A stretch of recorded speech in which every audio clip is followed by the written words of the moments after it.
গাছে থাকা ফুল ফলার মাঠে সোনার ধান, ও মা গাছে থাকা ফুল ফলার মাঠে সোনার ধান, দুধে ভাতে বেঁচে থাক মা তোমার সন্তান, ও মা তোমার সন্তান।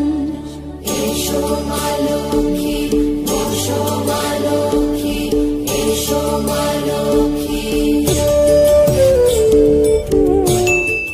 হ্যালো বন্ধুরা, দেখুন আমাদের বাড়িতে লক্ষ্মী ঠাকুর আর পেঁচা এসেছে। উনি হলেন আয়নাউল আর উনি হলেন এ লক্ষ্মী।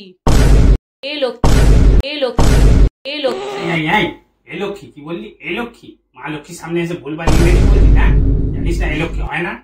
তোকে এ অ্যান আর ডি এর পার্থক্যটা বুঝিয়ে দিই। এ বা অ্যান আমরা ইউজ করব যখন কোনো কমন নাউন অর্থাৎ সাধারণ নাম থাকে। সাধারণ নাম বা কমন নাউন অর্থাৎ বয়, অ্যাপেল, টেম্পেল এগুলোর আগে আমরা এ বা অ্যান ইউজ করতে পারি। কিন্তু লক্ষ্মী ঠাকুর তো হলেন একজন স্পেসিফিক ডেইটি অর্থাৎ নির্দিষ্ট দেবী, তাই এখানে লক্ষ্মী ঠাকুর একটি কমন নাউন নয়, প্রপার নাউন মানে নির্দিষ্ট নাম। এবং প্রপার নাউনের আগে সাধারণত এ বা অ্যান ইউজ করা হয় না। যেমন ঠাকুর রাম বা ভগবান দুর্গা, এদের আগে এ বা অ্যান কোনো কিছুই হয় না। একইভাবে এখানে লক্ষ্মী ঠাকুরের বেলায়ও এ বা অ্যান কোনো কিছুই হবে না। এখানে দা গডেস লক্ষ্মী বা দা লক্ষ্মী ঠাকুর হবে। যখনই আমরা নির্দিষ্ট করে কোনো কিছু বলতে চাই তখন আমরা দা ইউজ করব।